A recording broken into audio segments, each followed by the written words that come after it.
목요일 아침 10월 8일 목요일 아침 기도 시작합니다. 249장입니다. 찬송가 249장 주 사랑하는 자 다 찬송할 때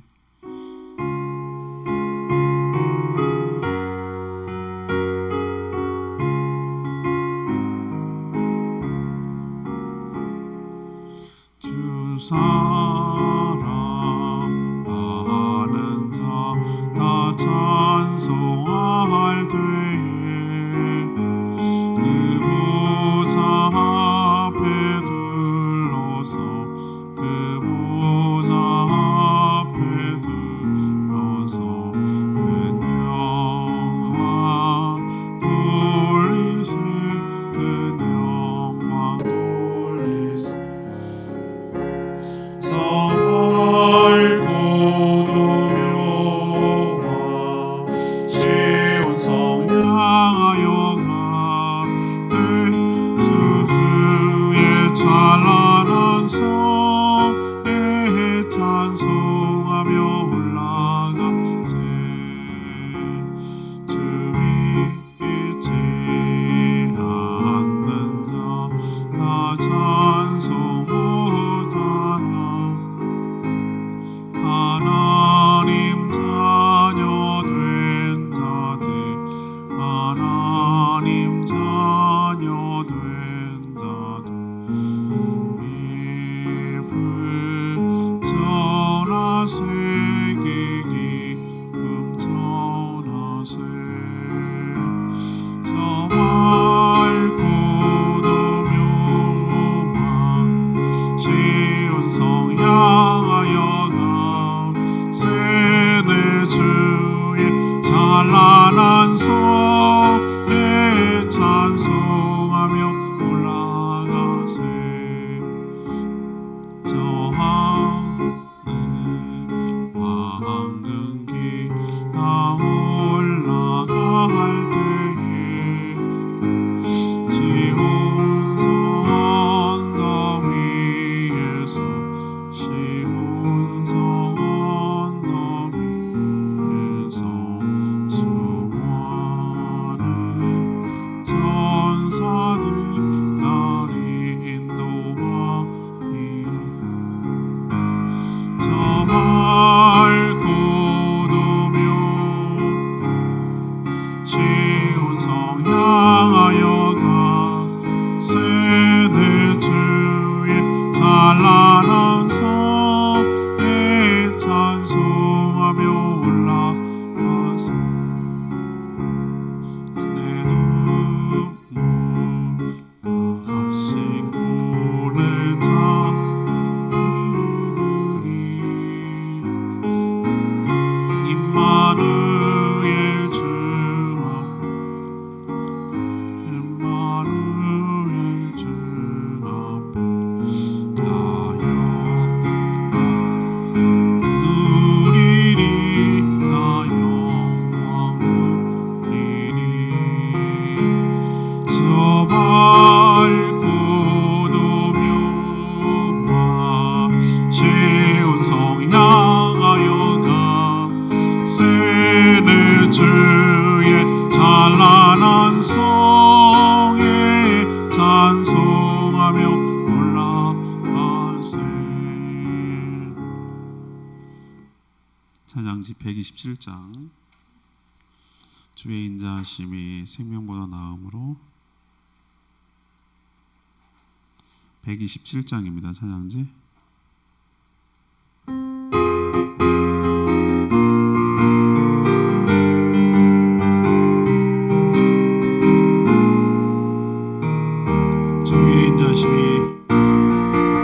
주의 인자하심이 생명보다 나음으로 내 입술은 주를 찬양 주의 인자하심이 생명보다 나음으로 내 입술은 찬양 이러므로 내 평생에 주를 송축하며 주의 이름으로 인하여 내 소를 들리나 주의 인자하심이 생명보다 나의 위로 내 입술은 주를 찬양 인자하심이 생명보다 나음으로 내 입술은 찬양.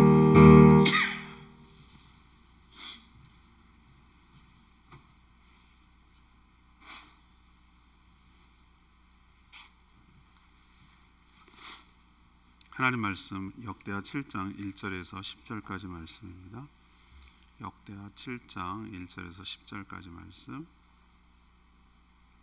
구약성경 664쪽입니다. 10월 8일 목요일 아침입니다. 10월 8일자 본문 역대하 7장 1절에서 10절입니다. 기도하겠습니다. 솔로몬이 기도를 마침에 불이 하늘에서부터 내려와서 그 번제물과 제물들을 사르고 여호와의 영광이 그 성전에 가득하니 여호와의 영광이 여호와의 전에 가득하므로 제사장들이 여호와의 전으로 능히 들어가지 못하였고 이스라엘 모든 자손은 불이 내리는 것과 여호와의 영광이 성전 위에 있는 것을 보고 돌을 깐 땅에 엎드려 경배하며 여호와께 감사하여 이르되 선하시도다 그의 인자하심이 영원하도다 하니라. 이에 왕과 배 제사를 드리니 솔로몬 왕이 드린 제물이 소가 22,000마리요 양이 12만 마리라. 이와 같이 왕과 모든 백성이 하나님의 전에 낙성식을 행하니라. 그때 제사장들은 직분대로 모셔서고 레위 사람들도 여호와의 악기를 가지고 섰으니 이 악기는 전에 다윗 왕이 레위 사람들에게 여호와께 감사하게 하려고 만들어서 여호와의 인자하심의 영원함을 찬송하게 하려는 것이라. 그의 나팔을 불고 온 이스라엘은 서 있다. 솔로몬이 또 여호와의 전 앞들 가운데를 거룩하게 하고 거기서 번제물과 화목제물의 기름을 드렸으니 이는 솔로몬이 지은 놋제단이 능히 그 번제물과 소제물과 기름을 용납할 수 없음이더라.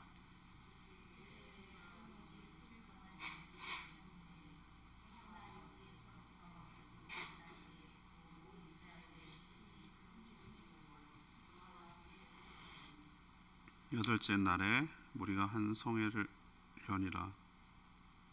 제단의 낙성식을 7일 동안 행한 후 이 절기를 7일 동안 지키니라. 일곱째 달 20일 왕이 백성을 그의 장막으로 돌려보내.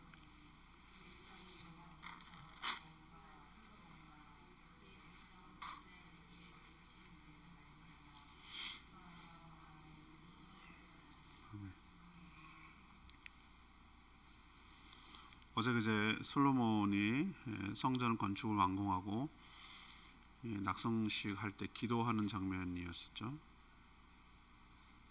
솔로몬의 기도가 끝나자 하늘에서 불이 내려 제물을 태웠습니다.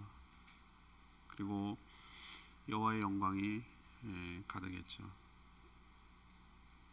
백성들은 엎드려 경배하며 하나님을 찬양했습니다. 왕과 백성은 많은 제물을 드렸고 제사장은 집례로 레위 사람은 악기로 하나님을 섬기며 찬양했습니다. 제물이 너무 많아서 놋제단 하나만 갖고는 감당이 안 되는 거예요. 그래서 성전 중앙 뜰 하나를 구역을 설정하고 거기서 제사를 대규모로 드린 것을 알 수 있습니다. 14일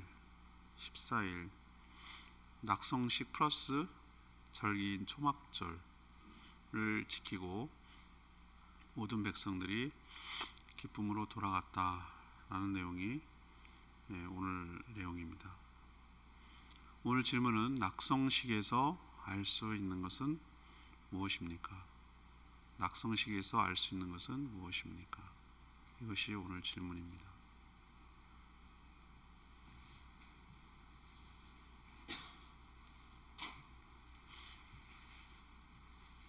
먼저 1절에서 3절까지 말씀인데요.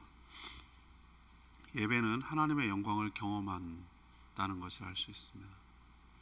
예배는 하나님의 영광을 경험하게 한다는 것이죠. 솔로몬과 모든 백성들이 함께 모여 성전 건축 후 하나님께 올려드리는, 바치는 봉헌의 의미로 낙성식을 했습니다. 우리도 가끔 가면 예배당을 건축하고 성전 봉헌 뭐 이런 걸 하는데, 성전이라고 표현하는 건 좀 그렇고, 그냥 정확하게 말하면 예배당 건축 감사 예배 뭐 이렇게 하는 게 좋을 것 같아요. 굳이 이제 이런 식으로 표현하는 건 낙성식, 봉헌 예배 뭐 이런 얘기를 하는데, 하나님께 드리는 것, 그 세레모니를 낙성식이라고 부르죠. 솔로몬이 하나님께 간절히 그 기도를 했죠. 어제 그제 이틀 동안 그 긴 기도를 묵상했는데, 그 기도가 마치자 놀랍게도 1절에 보니까 하늘에서 불이 내려왔어요. 그래서 재물을 살랐습니다. 이런 경험이 벌써 솔로몬이 두 번째죠, 그죠? 네, 하나님께서 이렇게 재물을 드렸을 때 응답하는 것이 두 번째인데, 언제 또 이런 일이 있었을까요? 네, 바로 모세의 장막, 그때도 이런 일이 있었습니다. 그래서 여호와의 영광이 성전에 가득했다. 구름 형태로 나타나는 것이 불이 내려오는 것으로 이번에는 여호와의 영광이 드러나고 가득했다라고 말하고 있습니다. 이 불이 내린다는 것은 하나님께서 그 성전을 인준하시고 받으셨다는 증거죠. 그 시그널이 역사에도 많이 나와요. 아벨의 제사, 가인은 아닌데 아벨은 하나님께서 불을 내리셔서 그의 제사를 연락 받으셨다라는 사인을 그렇게 주셨어요. 또 엘리야 840대 1이라는 바알과 아세라 선지자들과의 대결, 재물 대결에서 물을 그렇게 많이 부었는데도 도저히 인위적으로는 불이 날 수, 오히려 축축해가지고 불이 꺼질 판인데 하나님께서 불을 내리셔서 도랑까지 핥았다. 불이, 그러니까 얼마나 크게 넘실넘실했으면은, 거기서 불이 내려서 하나님이 누구의 편이고 누구의 제사를 받으셨는지를 분명하게 보이셨죠. 또 불이 내린 사례가 있죠. 이번에 또 내렸죠. 이 모두 다가 뭐죠? 하나님께서 불을 내리셔서 응답해 주시는 것이기도 하고 받으셨다는 인준의 시그널로 주시는 거죠. 시내산에서 언약을 받을 때도 백성들이 산 밑에서 이렇게 쳐다보는데 불과 구름으로, 형태가 그랬어요. 인간의 눈으로 보기에는 하나님의 영광이 그렇게 보이는 거예요. 또 하나님은 또 그렇게밖에 보일 수가 없어요. 영이신 그분께서 뭐 자신을 어떻게 드러낼 수 있는 분이 아니에요. 그래서 인간이 신성하고 두렵고, 우리도 왜 구름 가운데, 안개 가운데 들어가면 미지의 세계로 들어가는 것 같고, 불 가운데 가면 여전히 두렵기도 하고 이런 마음이 있잖아요. 그래서 그 불과 구름으로 시내산에서 하나님의 영광을 보여주신 적이 있어요. 그들의 조상들에게.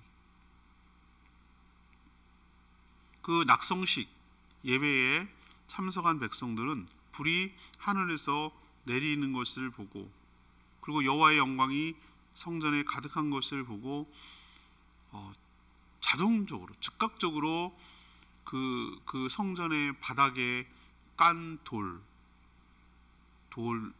엎드려서 하나님을 경배하기 시작했어요. 옛날엔 다 흙이었죠. 무슨 돌이 있겠어요. 근데 저도 경복궁 같은데 특히 가보면, 근정전이나 이런 데 가보면은 뭐죠? 대신들이 쭉 아련해 있을 때 보면은 그 탄탄하고 바뀌지 않고 비가 와도 괜찮도록 돌을 밑에 깐 적이 있어요. 아마 솔로몬 성전도 그런 식으로 했던 것 같아요. 그러니까 백성들의 반응이 중요합니다. 하나님의 영광인 것을 그들도 알았어요. 그래서 즉각 하나님 앞에 죄인인 백성들이 하나님 앞에 엎드려서 하나님을 경배하고 그에 대한 예의를 표현했어요. 그 두려움, 그 하나님을 뵙는 것에 대한 반응이 이거였어요. 그리고 하나님께 찬양을 돌리기 시작합니다. 그 가사가 항상 성경에 나오는 가사가 있잖아요. 하나님의 뭐죠? 선하심, 그의 인자하심을 감사하며 하나님께 감사와 영광을 돌렸어요. 이것이 바로 저는 예배의 참된 모습이라고 생각을 합니다. 성도가 참된 예배를 하나님께 드릴 때 하나님의 영광과 임재를 경험하게 될 줄로 믿습니다. 그때나 지금이나 저는 동일하다고 생각을 해요. 그리고 우리가 드릴 수 있는 하나님의 감사의 찬양은 뭐죠? 하나님의 인자하심, 그리고 하나님의 선하심, 이것을 감사하며 찬양하는 것이 맞을 줄 압니다. 인간이 거룩하신 하나님을 배울 때, 하나님의 영광을 맛볼 때만큼보다 더 값지고 큰 영광은 없는 줄로 믿습니다. 우리도 유명한 사람을 만날 때 뭐라고 얘기하죠? 만나서 정말 영광입니다. 또 좋은 경험을 했을 때, 자기가 자기에 비해서 과할 정도로 은혜를 받았을 때, 그럴 때 정말 만나서 영광이고, 이 자리에 있게 된 것도 영광이고, 과분한 상을 받은 것도 영광이고, 그렇게 얘기하잖아요.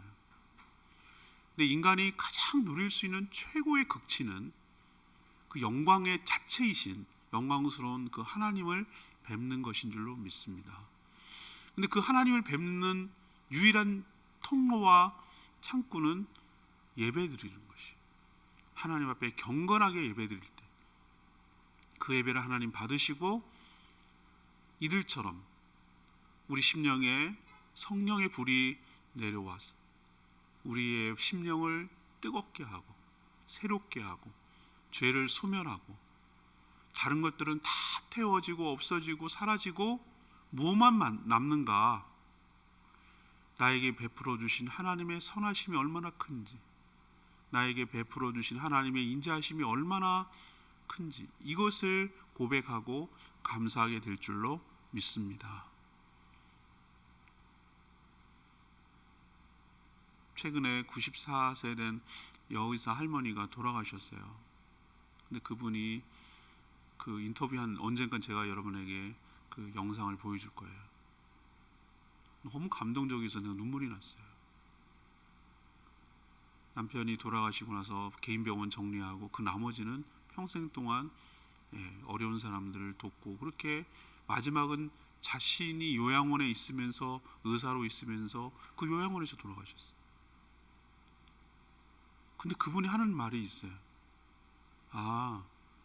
제가 남편 죽고 나서 돈 모으고 돈 버는 것에 대해서 그렇게 의미를 두지 않게 됐어요. 먹고 살만 하면 될 것 같아요. 그 나머지는 정말 어려운 사람들 섬기고 봉사하며 사는 것이야말로 가치 있고 의미 있는 일이라고 저는 생각해서 그렇게 살아노라고 고백을 하는 거예요. 그리고 그 두렵고 죽음을 앞둔 요양원의 여러 동생뻘 되는 그 어르신들을 위로하고 돌아보는 그 마지막 모습이 전 너무너무 멋있었어요. 그분은 하나님을 믿는 분 같아요. 말하는 게 목숨이 하나님께 달렸어요. 그 할아버지 누님 같은 분이라고 하면서 할아버지한테 얘기하는 거 보고 감동이 됐어요. 위로해 주는 거예요. 소망, 하늘의 소망을 갖게 하는 거예요. 제가 깨닫는 바는, 지금은 막 이것 때문에 죽을 것 같고 먹고 사는 문제 때문에 막 고민이 되고 여러 가지 어려움들이 많지만, 하늘에서 불이 내려서 그 모든 것들을 다 태워지게 될 줄로 믿습니다. 그리고 남는 건 딱 하나밖에 없어요.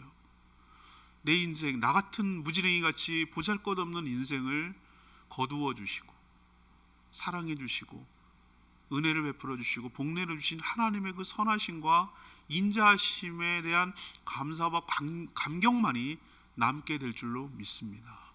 이거밖에 남는 게 없어요. 예배의 재료는 이거예요. 내가 뭘 하나님께 드릴 게 있고 뭘 하나님께 할 게 있어요. 이 신앙 고백이야말로 최종적으로 남게 될 우리의 마지막 고백인 줄로 믿습니다. 그러니 상대화시켜야 돼요. 그래요. 우리가 그냥 세상 놓고 살자는 건 아니지만 최선을 다해야 되지만 이 모든 것은 다 죽고 하나님 앞에 가면은 문제거리도 되지 않아요. 문제도 아니에요. 이거는 우리는 막 심각해 죽겠고 힘들어 죽겠고 그렇게 보이지만 이거는 하나님께서 그 모든 것들을 덮어버리시고 그 모든 것들을 태워버리시고 그 모든 것들을 상쇄하고도 남을 만큼 인자와 선하심을 베풀어 주시기 때문에 하나도 문제가 되지 않도록 우리 입술에서 고백이 나오게 될 줄로 믿습니다. 그건 죽을 때만 그런 게 아니라 매주의 삶과 매주의 예배가 그러해야 할 줄로 믿습니다. 한 주 하나님의 은혜로 살았습니다. 어떻게 살았나 모르겠습니다. 하나님이 도와주시지 않으면 내가 어디에 여기 설 수가 있겠습니까? 하나님의 인자심, 하나님의 선하심이 영원한 줄로 믿습니다. 이것을 고백을 드려서 하나님께 찬양하는 것이야말로 최고로 하나님을 경배하고 예배하는 것인 줄로 믿습니다. 그럴 때 그 하나님의 우리가 드리는 예배를 주님께서 기뻐 받아주시고 우리에게 응답하여 주실 줄로 믿습니다. 두 번째는 4절에서 7절까지 말씀인데요. 예배에는 제물과 헌신이 있어야 된다는 걸 우리에게 가르쳐줘요. 솔로몬과 모든 이스라엘 백성들이 다 모여서 제사를 드렸다고 감안해도 정말 엄청난 제물이 드려진 것을 볼 수 있어요.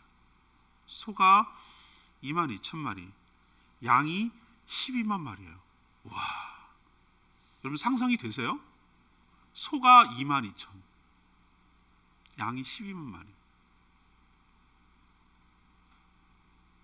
우리나라 전국에서 잡는 것도 이거 안 될걸요? 그죠? 하루 뭐 이렇게 못 잡아요. 이렇게 많은 재물을 조그만한 그 노제단 거기에다가 감당이 안 되는 거예요. 12만 마리, 22,000 이거 어떻게 하겠어요? 그래서 임시로 성전 앞들 가운데를 이렇게 에어리어를 설정한 것 같아요. 박스처럼 이렇게 에어리어를 설정한 것 같아요. 임시로 하나님께 제물을 드릴 수 있는 거예요. 그러니까 우리가 이걸 보면 얼마나 뭐라 그럴까? 막 틀에 매여서 그 막 그래야만 해라는 것을 하는 게 얼마나 우스운 거죠. 상황에 따라서 얼마든지 그 뭐라 융통성이라고 그럴까? 그런 것들이 있다라는 것을 우리에게 보여주잖아요. 하나님은 야, 노제단에서 안 드리는데 이걸 어떻게 받아? 이렇게 말할 뿐이에요. 이 엄청난 물량을 해야 되는데. 근데 아까도 말씀드렸습니다. 지난번에도 말씀드렸지만 왜 이렇게 많이 드렸죠? 제가 말씀드렸잖아요. 다 모든 백성들이 성전이 완공되는 것은 이것은 그냥 무슨 왕실의 행사가 아니에요. 뭐 우리나라 뭐 경복궁을 완공했을 때 다 못 올라와서 그렇지 이건 전국 국가적인 행사잖아요. 국가적인 행사. 특히 신정국가 하나님이 통치하는 이스라엘 백성이 있어서 이 성전이 지어지고 완공하는 날은 이거는 국가적인 행사예요. 국가적인 행사일 때 뭐 어떻게 합니까? 우리도 왕 뭐 저 북쪽에서는 아직도 그래서 왕 그렇게 싫어하는 봉건제도를 아직도 하고 있으니까 뭐 누구 김씨 왕자 생일날은 무슨 막 뭐 베풀 그러잖아요. 뭐 무슨 뭐 노동당 창 뭐 이럴 때 하잖아요. 당신 그랬어요. 이것은 어떻게 보면 국가적 잔치예요. 축제예요. 일주일 동안 이 일을 했다고 그랬어요. 일주일 동안 모든 백성들이 일주일 동안 이 낙성식 축제를 참여했기 때문에 전 22,000마리 이건 과장 아닌가라고 생각했지만 아니에요. 제가 말씀드렸죠. 번제 홀랑 태우는 거고 화목제물은 일부를 태우고 그 제사 드리는 사람이 나누는 거예요. 그 기쁨을 하나님과 함께 하나님도 받으시고 하나님도 우리와 함께 식사를 하시면서 우리와 함께 이 즐거움에 참여하는 게 화목제거든요. 그래서 그 백성들이 14일간이었어요. 14일간. 그러니까 14일 동안 백성들이 함께 이것을 먹으려면 이 양이 이런 양이 충분히 이해가 되겠다. 어쩜 부족할 수도 있겠다라는 생각이 여러분 안 드세요? 들죠? 그러니까 이 모든 것들을 하기 위해서 따로 제단을 만들어야 될 정도였어요. 그때 제사장들은 직분대로 집례를 하였고 찬양 인도와 연주를 담당했던 레위 사람들도 여호와의 악기라고 표현되는 무슨 특별한 악기가 있었다면 지목된 악기가 있었나 봐요. 수금, 비파 몇 가지가 있었겠죠. 이걸 가지고 서서 하나님의 선하심과 인자하심 그리고 영원함을 찬양하고 하나님께 감사를 드렸어요. 지금 이걸 뭘 묘사하고 있습니까? 이들이 드리는 예배 형식을 지금 묘사하고 있는 거예요. 그렇죠? 그러면 그 당시와 지금은 달라요. 왜냐하면 그때는 구약 시대고 제물이 필요했잖아요. 지금 신약 시대잖아요. 예수 그리스도께서 영원한 제물과 대제사장이 되신 줄로 믿습니다. 그래서 우리는 제물, 소나 양 따위 필요 없어요. 이미 단번에 영원한 제사장이 제물이 되셨기 때문에, 화목 제물이 되셨기 때문에 우리는 제물을 드릴 필요 없어요. 예수 그리스도의 이름으로 예수 그리스도의 보혈을 의지하며 주님께 나갈 때 우리의 예배도 받아 주실 줄로 믿습니다. 그러나 분명한 것은 예배에는 반드시 뭐가 있어야 된다는 거죠? 제물이 있어야 된다는 거예요. 제물, 헌금이요? 헌금만 갖고 제물이라고 하지 마세요. 그게 지금까지 쭉 우리나라 목회자들이 잘못 가르쳐온 거란 말이에요. 그럼 헌금이 아니란 말입니까? 그건 일부예요. 제가 말씀드리는 것은 늘 말씀드리잖아요. 로마서 12장 1, 2절 말씀처럼 여러분의 거룩한 삶, 그 산 제물이 하나님께 드려져야 될 하나님의 제물이 되어야 될 줄로 압니다. 자신의 몸을 드리는 거예요. 삶을 드리는 거예요. 거룩한 삶이 개차반처럼 살다가 와가지고 거액을 드린다고 하나님 받으실 것 같아요? 아니란 말이에요. 빈손으로 와서도 안 되는 거예요. 엉망으로 살고 와서 드릴 게 없으면 안 되는 거예요. 한 주간 동안 하나님의 뜻에 순종하며 하나님께 그런 정말 거룩한 삶을 들고 그것이 제물이 돼서 하나님께 올려질 때, 드릴 것이 있을 때 그 예배가 은혜가 되고 하나님께서 받으실 줄로 믿습니다. 보세요. 22,000 드렸잖아요. 12만 마리 드렸잖아요. 물론 결과적으로 함께 나눴습니다만 결국 우리 먹을 건데 이렇게 하는 게 얼마나 형식적인 제사가 변질되는지 아시죠? 제사상 차려놓고 자기 먹을 생각하는 거, 그거랑 다를 바 없어요. 1차적으로는 하나님이 그것을 받으시는 거예요. 그걸 함께 우리는 나누는 것뿐이고. 이해되시죠? 그렇기 때문에 제물이 반드시 있어야 된다. 제물 없는 예배는 없다라는 걸 우리에게 먼저 보여주고, 또 하나 헌신이 있어야 돼요. 헌신. 제사장들은 그 직무에 따라 복장을 갖추고 그 모든 것들을 섬겼어요. 제물을 잡는 거, 제물을 갖다가 바치는 거, 태우는 거, 이 모든 것들은 백성이 할 수 있는 게 아니에요. 거룩한 일이기 때문에 손대면 안 돼요. 언터처블이에요. 이거는 건들면 안 돼요. 그러니까 그 많은 것들을 얼마나 열심히 감당해야 돼요. 레위 사람들 보세요. 악기 다 가지고 복장 가지고 세마포로 있고 그 악기 담당하는 거 있고 그 여두둔이나 이렇게 지휘에 따라서 그 찬양하고 여호와는 선하시다 그 악보 형식과 맞춰서 찬양을 하고 있잖아요. 자기 직무를 하고 있잖아요. 이 모든 것이 무엇이죠? 헌신이에요. 헌신.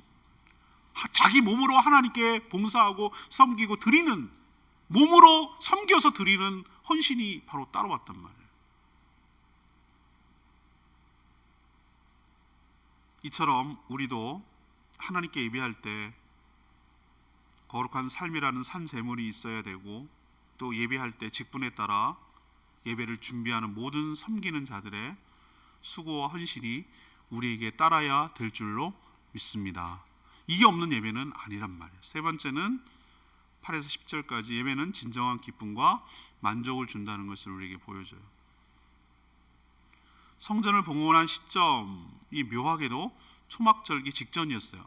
아마 솔로몬이 이때 의도적으로 소집하지 않았나 싶어요. 7일 동안 성전 낙성식을 치른 후 8일째 되는 날, 그러니까 7월 15일부터 또 다시 7일 동안, 이번에는 성전 낙성식 때문이 아니라 초막절기예요. 초막절기 뭐죠? 하나님께서 이스라엘 백성들 인도했는데 광야에서는 대충 살았단 말이에요. 집이 이동하니까 텐트 같은 데서 말 그대로 풀과 나무로 임시로 짓고 또 옮기고 부셔져도 하나도 아쉬울 게 없는 그런 식으로 이동을 했단 말이에요. 일부러 그렇게 사는 거예요. 그걸 왜 그렇습니까? 구원을 잊어버리지 않으려. 우리가 어떻게 살았는데 어떻게 갔는지를 잊어버리지 않으려. 또 축제에 참여한 거예요. 솔로몬이 이 모든 예식이 끝나도록 명령한 날이 7월 23일이니까 추정할 수가 있어요. 역으로 돌아가면 그러니까 한 달의 절반 정도, 14일 정도를 생업도 중단하고 제사에 참여했는데, 저는 가장 인상적인 것이 10절에 있는 말씀, 레마의 말씀도 역시 10절 말씀이지만, 이 모든 14일의 예배, 제사를 끝내고 돌아가는 백성들의 마음이 뭘로 가득했다고 그랬어요? 기뻐하며 마음에 즐거워하였더라. 하나님께서 베풀어 주시는 은혜가 너무나 크심을 모두 다 경험하고 주의 영광을 맛보았을 때 백성들의 마음 상태였어요. 이것이 예배가 가져오는 축복인 줄로 믿습니다. 예배는 자신의 몸과 시간과 물질과 수고를 드렸어요. 세상 사람들은 죽었다 깨어나도 이해할 수 없는 게 바로 이 부분이에요. 아니, 돈을 받아야 되는 거예요. 이 세상 사람들이 생각할 때는 내 몸 들여, 내 시간 들여, 내가 내가 갖다 물질을 근데 야, 돈 받아야 되는 거 아니냐? 이렇게 생각해, 세상의 논리는. 근데 여러분, 자기 시간 들여, 자기 몸 들여, 자기 물질 들여, 이건 세상 사람들 뭐 미친 짓이에요. 미친 짓. 세상의 관점에서 보면. 그런데 이 진가를, 이 맛을 아는 사람은, 성도는 알아요. 자신의 한 것에 비해 받은 은혜가 너무 크다는 걸 경험하는 거예요. 이 맛을 알 때, 이 놀라운 비결을 알 때 예배의 기쁨을 알게 될 줄로 믿습니다. 돈으로 환산할 수 없는 하나님의 가득하게 주시는 그 마음의 풍성함과 축복과 은혜와 충만함이 가득 담아가지고 예배 끝나고 돌아갈 때 그 뿌듯함 여러분 느껴지세요? 이 백성들이 뿌듯함 느껴지세요? 14일 동안 일도 못하고 거기 모여 있었단 말이에요. 그런데 이 잔치에, 이 기쁨의 잔치에 함께 참여하고 불러 내려오시는 그 하나님을 경험하고 내가 그 자리에 있었다는 자체가 영광스럽고 그 마음에 가득 계속 할 수만 있다면 더욱 있고 싶을 정도로 그 예배의 자리가 너무 사모되고 기쁜 거예요. 예배의 참맛은, 예배의 기쁨은 여기에 있는 줄로 믿습니다. 우리 교회가 드려지는, 하나님께 드려지는 예배가 이런 기쁨, 이런 예배가 회복되기를 간절히 소망합니다. 이런 게 있어야 돼요. 성도들이 돌아갈 때 마음 가득히 기쁨이 넘쳐야 돼요.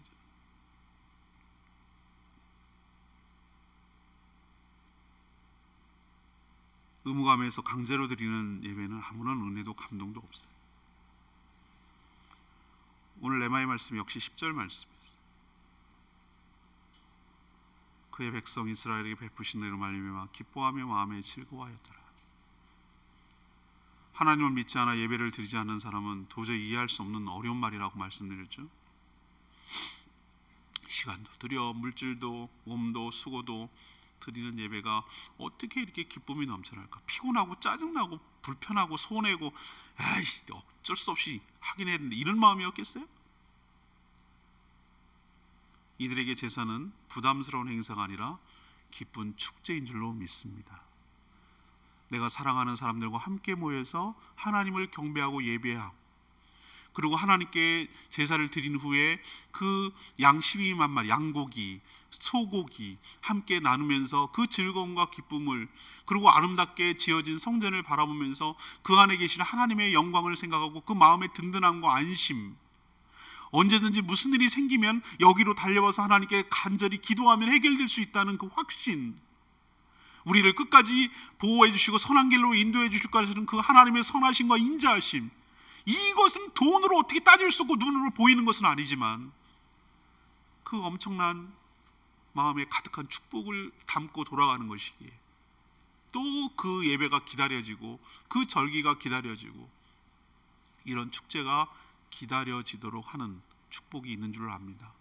그래서 예배를 잘 드리는 사람은 성전, 모든 것이 다 끝나고 하늘에서 드릴 영광스러운 예배가, 하늘의 소망이 기다려지는 거예요. 그 많은 재물 다 태우지 않았어요. 함께 나누는 것이 천국 잔치를 이미 경험한 거예요. 일종의 나라 국가적 축제인 것이죠. 여러분도 예배를 통하여 천국 잔치의 맛을 미리 맛보는 저와 여러분 되기를 소망합니다. 오늘 질문으로 돌아가면 이 성전을 완공하고 낙성식이라고 이걸 불러요. 낙성식에서 알 수 있는 것은 무엇입니까? 첫 번째는 예배, 정말 이건 잘 드리는 예배겠죠. 온전한 예배는 무엇을 경험한다? 하나님의 영광을 경험하는 줄 믿습니다. 하나님의 영광은 하나님의 그 자신을 드러내고 하나님을 만나는 기쁨이에요. 여러분도 말씀으로 다가오시고 기도로 다가오시고 찬양으로 할 때 다가오시는 그 하나님을 체험하고 그 임재를 느끼게 되기를 간절히 원합니다. 저희 교회가 딴 건 몰라도 예배를 온전히 잘 드리는 교회가 되기를 소망해요. 예배의 그 기쁨과 그 은혜를 느끼는, 그 체험하는 그런 교회가 되기를 소망합니다. 그러려면 먼저 잘 드려야 되겠죠. 두 번째는 그런 예배가 하려면 뭐가 있어야 된다? 재물이 있어야 되고 헌신이 있어야 돼요. 맹숭맹숭 아무것도 드릴 것이 없는, 이거나 퉁치세요 이런 성의 없는, 하나님 물질도 필요 없는데 이런 태도는 옳지 않아요. 그래서 거룩한 삶이 필요해요. 한 주간의 삶이 필요해요. 여러분도 헌신이 있고 재물이 있는 그런 예배가 되기를 원합니다. 마지막은 뭐예요? 잘 드린 예배는 진정한 기쁨과 만족을 준다는 것을 여러분 깨달으시기 바랍니다. 내 신앙이 여러분 기억하셔야 돼요. 여러 가지 저는 성도들의 삶을 이렇게 보는 거예요. 우리가 항상 이렇게 좋을 수는 없잖아요. 롤러코스터를 타요. 근데 내가 지금 내려가고 있다, 하얀 곡선을 긋고 있다라는 것을 몇 가지 직감을 하셔야 돼요. 그 중에 넘버 원, 예배 드리는 것이 부담스럽고 짜증나고 낭비인 것 같고 막 의무적으로 느껴지면은 내게 신앙에 문제가 있는 거예요. 두 번째는 찬양 드리는 거 시들을 하고 재미없고 아무런 감흥도 감동도 없는 거. 세 번째는 기도하고 싶지도 않고 필요성도 못 느끼고 기도해도 금방 한 1, 2분이면 끝나고 할 얘기도 없고 기도가 깊어지지도 않고 재미도 없고 하고 싶지도 않고 의무적으로 다가오고 막 압박을 느끼고 이러면 이건 틀림없어요. 그리고 또 하나는 성도들과 교제하고 공동체에서 교제하고 즐겁게 하는 것보다는 그거 외에 다른 세상의 여러 가지 사람들과 세상의 여러 가지 재미가 훨씬 더 재밌어. 그럼 내가 지금 신앙을 바닥치고 있는 거예요. 그 중에 첫 번째는 예배예요. 예배가 의무적으로 느껴지거나 억지로 마지못해 하는 거라고 느껴지면 이거는 바닥이에요. 오늘 말씀을 통해서 제가 말씀드리는 거예요. 그러니까 여러분들 다시 예배가 회복되는 역사가 우리 가운데 있게 되기를 간절히 원합니다. 오늘 말씀 붙들고 기도하기 전에 127장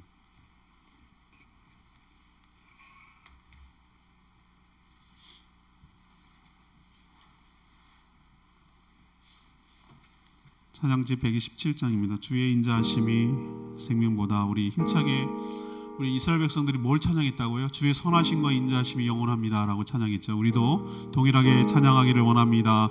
주의 인자하심이 생명보다 나음으로 내 입술은 주를 찬양. 주의 인자하심이 생명보다 나음으로 내 입술은 찬양. 그러므로 내 평생에 주를 송축하며 주의 이름으로 인하여 내 손을 들리나.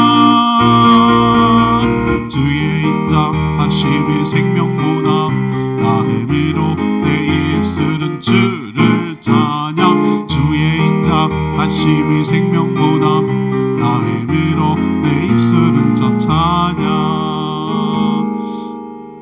이게 멜로디로 부르지는 않았겠지만 내용은 그랬을 거라고 확실히 추정할 수가 있어요. 성경에서 쭉 보면은 찬양 가사들이 비슷한 경우가 있는데 하나님의 어떠하심에 대해서 찬양하는 거예요. 하나님 선하심, 하나님의 위대하심, 하나님의 성실하심, 하나님의 신실하심, 하나님의 영광스러움, 하나님을 높여드리고 있어요. 하나님 우리에게 베푸르신 인자와 그 선하심이 영원하고 크십니다. 하나님을 찬양하며 하나님을 높여드립니다. 우리도 이 고백이 진정으로 그냥 형식적으로 입술로 나오는 고백이 아니라 이것만 나눈다고 제가 말씀드렸어요. 하나님 앞에 진정으로 이 고백이 우리 가운데 나오게 되기를 원합니다. 그런 삶을 살게 해달라고 주여 외치며 기도합니다. 주여 하나님 인자하심이 생명보다 나음으로 내 입술은 주를 찬양. 주의 인자하심이 생명보다 나음으로 내 입술은 주 찬양. 이러므로 내 평생에 주를 송축하며 주의 이름으로 인하여 내 손을 들리라. 주의 인자하심이 생명보다 나음으로 내 입술은 주를 찬양. 주의 인자하심이 생명보다 나음으로 내 입술은 주 찬양.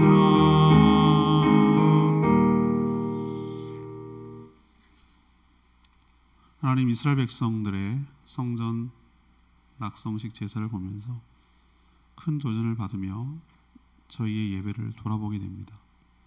저희도 하나님께 온 마음과 뜻과 정성을 다해 하나님께 예배함으로 하나님의 임재와 영광을 경험하게 하옵소서. 우리에게 베풀어 주신 선하심과 인자하심에 감사와 찬양과 영광을 돌리는 예배가 되게 하여 주시옵소서. 예배를 마친 후 세상이 줄 수도 없고 알 수도 없는 가슴 벅찬 감격과 감사가 넘쳐나며 그 기쁨이 넘쳐나게 하여 주시옵소서. 예배 드리는 것이 부담이 아니라 잔치가 되게 하여 주시고 천국을 미리 경험하게 하여 주시옵소서. 모든 영광을 하나님이 받으시고 우리의 입술에서 하나님의 인자하심과 선하심을 감사하는 고백이 넘쳐나게 하여 주시옵소서. 오늘 하루도 주님의 은혜 가운데 살기를 원합니다. 저희와 동행하시고 주님 주신 사명을 이루는 복된 하루 되게 하여 주시옵소서. 간구하는 기도마다 응답하여 주시길 원하옵고 예수 그리스도의 이름으로 축복하며 기도합니다. 아멘. 오늘 하루도 주님의 은혜 가운데 살기를 축복합니다. 충분히 기도하고 하루 시작합니다.